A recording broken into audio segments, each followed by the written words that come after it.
2023년 10월 18일 수요일 매일 성경 읽기 우리말 성경 291일차 마가복음 11장.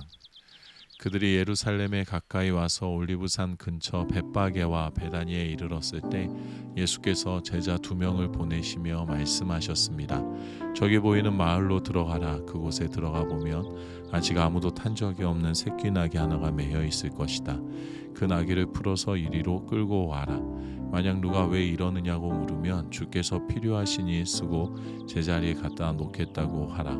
그들이 가서 보니 길거리 어느 문 앞에 새끼 나귀가 매여 있었습니다.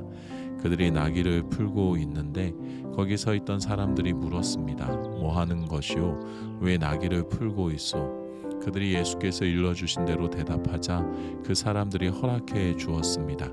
그들이 나귀를 예수께 끌고 와서 자기들의 겉옷을 그 위에 얹어드리자 예수께서 나귀를 타셨습니다. 많은 사람들이 길 위에 겉옷을 깔아드렸고 또 어떤 사람들은 들에서 나뭇가지를 꺾어와 길에 깔기도 했습니다. 앞서가는 사람들과 뒤따라가는 사람들이 외쳤습니다. 호산나 복이 있으리로다. 주의 이름으로 오시는 분이여. 복이 있도다. 다가오는 우리 조상 다윗의 나라여. 지극히 높은 곳에서 호산나. 예수께서 예루살렘에 도착하시자 성전으로 들어가셨습니다. 예수께서는 모든 것을 둘러보시고는 이날 날이 저물었으므로 12 제자들과 함께 베다니로 나가셨습니다. 이튿날 베다니에 떠나시려는데 예수께서 배가 고프셨습니다. 예수께서 멀리 잎이 무성한 무화과 나무를 보시고는 열매가 있을까 해서 가보셨습니다. 가까이에 다가가 보시니 잎만 무성할 뿐 무화과 열매는 없었습니다. 무화과철이 아니었기 때문입니다. 예수께서 그 나무에게 말씀하셨습니다. 이제부터 어느 누구도 내 열매를 따먹지 못할 것이다. 예수의 제자들도 이 말씀을 들었습니다. 예루살렘에 도착하시자마자 예수께서 성전으로 들어가 거기서 장사하던 사람들을 내쫓기 시작하셨습니다. 예수께서는 돈 바꿔 주는 사람들의 상과 비둘기 파는 사람들의 의자를 둘러 엎으셨습니다. 그리고 어느 누구라도 장사할 물건들을 들고 성전 안으로 지나다니지 못하게 하셨습니다. 그리고 예수께서 사람들을 가르치시며 말씀하셨습니다. 내 집은 모든 민족들이 기도하는 집이라 불릴 것이다 라고 성경에 기록되어 있지 않았느냐. 그런데 너희는 이곳을 강도의 소굴로 만들고 말았다. 이 말을 듣고 난 대제사장들과 율법학자들은 예수를 죽일 방도를 궁리하기 시작했습니다. 그들은 모든 사람들이 예수의 가르치심에 놀라는 것을 보고 예수를 두려워했던 것입니다. 저녁때가 되자 예수와 제자들은 성 밖으로 나갔습니다. 이튿날 아침 예수와 제자들이 지나가다 뿌리채 말라버린 무화과 나무를 보았습니다. 베드로는 생각이 나서 예수께 말했습니다. 선생님 보십시오. 저주하셨던 무화과 나무가 말라버렸습니다.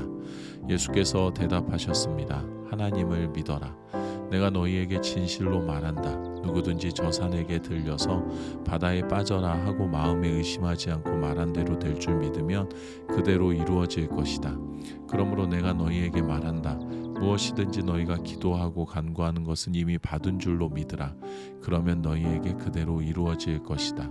서서 기도할 때에 어떤 사람과 등진 일이 있다면 그 사람을 용서해 주라. 그러면 하늘에 계신 너희 아버지께서도 너희 죄를 용서해 주실 것이다.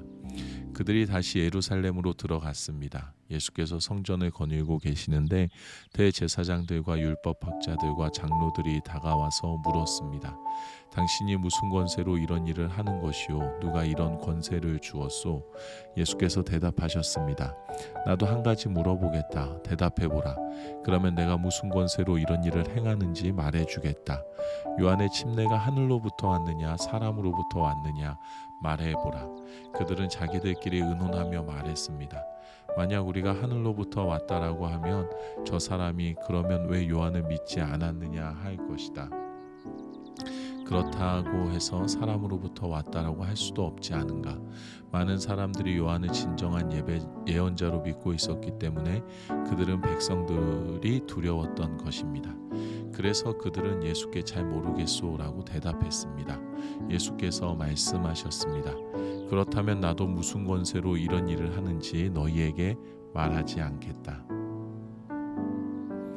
마가복음 12장 예수께서 그들에게 비유를 들어 말씀하기 시작하셨습니다. 어떤 사람이 포도원을 하나 만들어 울타리를 치고 땅을 파서 포도즙 짜는 틀 자리를 만들고 망대를 세웠다. 그러고는 어떤 농부들에게 포도원을 세주고 멀리 떠났다. 수확할 때가 되자 주인은 포도원에서 난 소출 가운데 얼마를 받아오라고 종을 농부들에게 보냈다. 그런데 그들은 그 종을 잡아다가 때리고는 빈손으로 돌려보냈다. 그러자 주인은 그들에게 다른 종을 보냈다. 그러나 그들은 그 종의 머리를 때리고 모욕했다. 주인은 또 다른 종을 보냈지만 그들은 그 종을 죽여버렸다. 그러고 나서도 주인은 계속해서 다른 종들을 많이 보냈는데 농부들은 그 종들을 때리고 더러는 죽이기도 했다. 주인에게는 이제 단 한 사람, 바로 사랑하는 자기 아들이 남아 있었다. 그는 마지막으로 아들을 보내면서 그들이 내 아들은 존중하겠지라고 말했다. 그러나 농부들은 자기들끼리 수군거렸다. 이 사람은 상속자다. 가서 그를 죽이자. 그러면 그 유산은 우리 차지가 될 것이다. 그리하여 농부들은 아들을 데려다가 죽이고 포도원 밖으로 내던져 버렸다. 이렇게 되면 포도원 주인이 어떻게 하겠느냐? 그가 와서 그 농부들을 죽이고 다른 사람들에게 포도원을 줄 것이다. 너희는 성경에서 이런 말씀을 읽어보지 못했느냐? 건축자들이 버린 돌이 집 모퉁이의 머릿돌이 됐다. 주께서 이렇게 하셨으니 우리 눈에 놀랍게 보일 뿐이다. 그러자 그들은 예수께서 말씀하신 이 비유가 자기들을 가리켜 말씀하시는 것임을 알아차리고 예수를 체포할 방도를 모색했습니다. 그러나 백성들을 두려워해 예수를 그대로 두고 가버렸습니다. 그들은 예수의 말씀을 트집 잡아 보려고 바리새파 사람들과 헤롯 당원들을 예수께로 보냈습니다. 그들은 예수께 다가와 말했습니다. 선생님, 우리는 선생님을 참된 분으로 알고 있습니다. 선생님은 사람을 겉모습으로 판단하지 않기 때문에 사람으로 인해 동요되지 않고 하나님의 진리를 참되게 가르치신다고 들었습니다. 그런데 우리가 가이사에게 세금을 내는 것이 옳습니까? 옳지 않습니까? 우리가 세금을 내야 합니까? 내지 말아야 합니까? 예수께서는 위선적인 그들의 속셈을 다하시고 말씀하셨습니다. 왜 너희가 나를 시험하느냐? 데나리온 동전 하나를 가져와 내게 보이라. 그들이 동전 하나를 가져오자 예수께서 그들에게 물으셨습니다. 동전에 있는 얼굴과 새겨진 글자가 누구의 것이냐? 그들은 가이사의 것입니다 하고 대답했습니다. 그러자 예수께서 그들에게 말씀하셨습니다. 가이사의 것은 가이사에게 바치고 하나님의 것은 하나님께 바치라. 그들은 예수께 몹시 감탄했습니다. 부활이 없다고 주장하는 사두개파 사람들이 예수께 와서 물었습니다. 선생님, 모세가 우리를 위해 쓰기를 만약 형이 자식 없이 아내만 남겨놓고 죽으면 동생이 그 형수와 결혼해서 형의 대를 이을 자식을 낳아야 한다고 했습니다. 그런데 7 형제들이 있었습니다. 첫째가 결혼을 했는데 자식 없이 죽었습니다. 둘째가 그 형수와 결혼했는데 그도 역시 자식 없이 죽었습니다. 셋째도 마찬가지였습니다. 그렇게 7 형제가 모두 자식 없이 죽었고 결국 그 여자도 죽었습니다. 7 형제들이 다 이 여자와 결혼을 했으니 부활할 때 이 여자는 누구의 아내가 되겠습니까? 예수께서 대답하셨습니다. 너희가 성경도 모르고 하나님의 능력도 몰라서 그렇게 잘못 생각하는 것이 아니냐. 죽은 사람들이 살아날 때에는 시집도 가지 않고 장가도 가는 일이 없다. 그들은 마치 하늘에 있는 천사들 같이 될 것이다.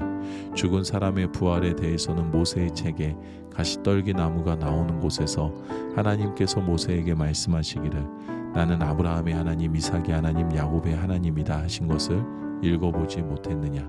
하나님께서는 죽은 사람들의 하나님이 아니라 살아있는 사람들의 하나님이시다. 너희가 크게 잘못 생각하고 있다. 율법학자들 가운데 한 사람이 와서 그들이 논쟁하는 것을 들었습니다. 예수께서 그들에게 대답 잘하시는 것을 보고 예수께 물었습니다. 모든 계명들 가운데 어떤 것이 가장 중요한 계명입니까? 예수께서 대답하셨습니다. 첫째로 중요한 계명은 이것이다. 이스라엘아 들으라. 주 우리 하나님은 오직 한 분이시다. 내 마음과 내 목숨과 내 뜻과 내 힘을 다해 주 내 하나님을 사랑하라는 것이고, 두 번째로 중요한 계명은 이것이다. 내 이웃을 내 몸과 같이 사랑하라는 것이다. 이것보다 더 중요한 계명은 없다. 그 사람이 대답했습니다. 선생님, 옳은 말씀입니다. 하나님은 오직 한 분이시고 하나님 한 분 외에는 다른 신이 없다는 말씀이 옳습니다. 온 마음과 모든 지혜와 온 힘을 다해 하나님을 사랑하는 것과 이웃을 자기 몸같이 사랑하는 것이 모든 번제물과 희생제물보다 더 중요합니다. 예수께서는 그가 지혜롭게 대답하는 것을 보시고 너는 하나님 나라로부터 멀리 있지 않구나 라고 말씀하셨습니다. 그 뒤로는 감히 예수께 더 묻는 사람이 없었습니다. 예수께서 성전에서 가르치시면서 물으셨습니다. 어째서 율법학자들이 그리스도를 다윗의 자손이라고 하느냐? 다윗 자신이 성령으로 감동돼 이렇게 친히 말했다. 주께서 내 주께 말씀하셨다. 내가 내 원수들을 내 발 아래 굴복시킬 때까지 너는 내 오른편에 앉아 있어라. 다윗 자신도 그분을 주라 불렀는데 어떻게 그리스도가 다윗의 자손이 될 수 있겠느냐? 많은 사람들이 예수의 말씀을 기쁘게 들었습니다. 예수께서 가르치시면서 말씀하셨습니다. 율법학자들을 조심하여라. 이들은 긴 옷을 입고 다니기를 좋아하고 시장에서 인사받기를 좋아한다. 또 회당에서 높은 자리와 잔치에서 윗자리에 앉기를 좋아한다. 그들은 과부의 집을 삼키고 남에게 보이려고 길게 기도한다. 이런 사람들은 더 큰 심판을 받을 것이다. 예수께서는 성전 헌금함 맞은편에 앉아 사람들이 헌금함에 돈 넣는 것을 보고 계셨습니다. 많은 부자들이 큰 돈을 넣었습니다. 그런데 가난한 과부 한 사람이 오더니 렙돈 동전 2개 곧 한 고드란트를 넣었습니다. 예수께서 제자들을 불러서 말씀하셨습니다. 내가 너희에게 진실로 말한다. 이 가난한 과부가 어느 누구보다 더 많은 헌금을 드렸다. 그들은 모두 풍족한 가운데서 드렸지만 이 여인은 가난한 가운데서도 자신이 가지고 있던 모든 것, 곧 자기 생활비 전부를 드렸다. 마가복음 13장. 예수께서 성전을 떠나실 때 제자들 가운데 한 사람이 말했습니다. 선생님, 저것 좀 보십시오. 저 큰 돌들 하며 웅장한 건물 좀 보십시오. 예수께서 그에게 말씀하셨습니다. 이 훌륭한 건물들을 보느냐? 여기 있는 돌 하나라도 그냥 쌓여있지 않고 하나같이 모두 무너질 것이다.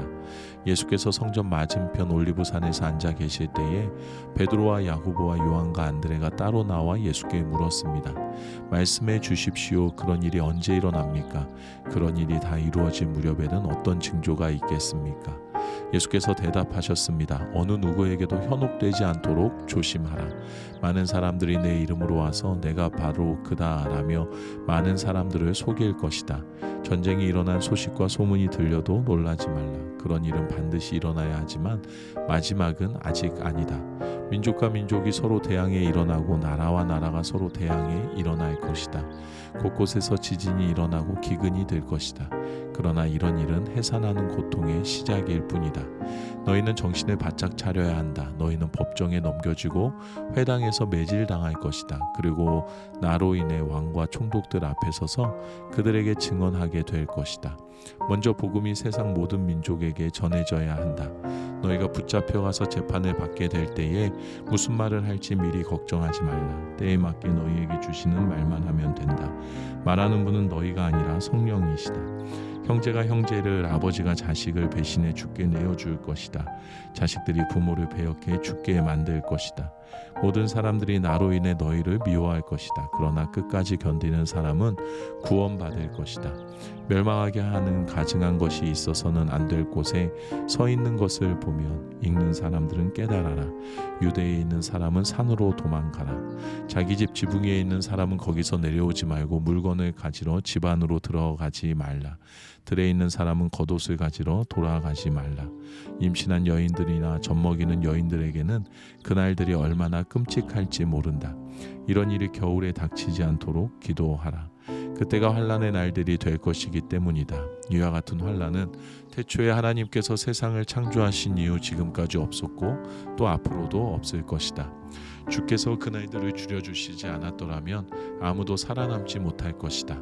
그러나 주께서는 자신이 택하신 사람들을 위해 그날들을 줄여주셨다. 그때 누가 너희에게 보라 여기 그리스도가 있다, 보라 그리스도가 저기 있다고 해도 믿지 말라. 가짜 그리스도들과 가짜 예언자들이 나타나 표적과 기사를 보이면서 가능한 한 택함 받은 사람들까지도 미혹할 것이다. 그러므로 정신을 바짝 차리라. 그때가 오기 전에 이 모든 것을 너희에게 미리 일러두는 것이다. 그러나 환란이 지나가면 해가 어두워지고 달이 빛을 내지 않을 것이며 별들이 하늘에서 떨어지고 하늘의 세력들이 무너질 것이다. 그때 사람들은 인자가 큰 권능과 영광 가운데 구름을 타고 오는 것을 볼 것이다. 그때 인자가 천사들을 보내 택함 받은 사람들을 땅 끝에서 하늘 끝까지 사방에서 모을 것이다. 무화과 나무를 보고 배우라. 그 가지가 연해지고 새 잎이 돋으면 여름이 가까이 왔음을 안다. 이와 같이 이런 일들이 일어나는 것을 보면 그때가 바로 문 앞에 가까이 온 줄을 알라. 내가 너희에게 진실로 말한다. 이 세대가 지나가기 전에 이 모든 일이 일어날 것이다. 하늘과 땅은 없어질지라도 내가 한 말들은 결코 없어지지 않을 것이다. 그 날짜와 그 시각은 아무도 모른다. 하늘의 천사들도 모르고 아들도 모른다. 오직 아버지만 아신다. 정신을 바짝 차리라. 항상 깨어 있으라. 그때가 언제 올지 알지 못하기 때문이다. 그것은 여행을 떠나는 사람에 비유할 수 있다. 사람이 집을 떠나면서 자기 종들에게 권한을 주고 각 사람에게 할 일을 맡기고 자기 문지기에게 집을 잘 지키라고 명령하는 것과 같다. 그러므로 너희는 항상 깨어 있으라. 집주인이 언제 돌아올지, 곧 저녁이 될지 한밤이 될지 새벽이 될지 아침이 될지 모르기 때문이다. 그가 갑자기 돌아와 너희가 자고 있는 모습을 보게 되는 일이 없도록 하라. 내가 너희에게 하는 이 말은 모든 사람에게 하는 말이니 깨어 있으라. 아멘.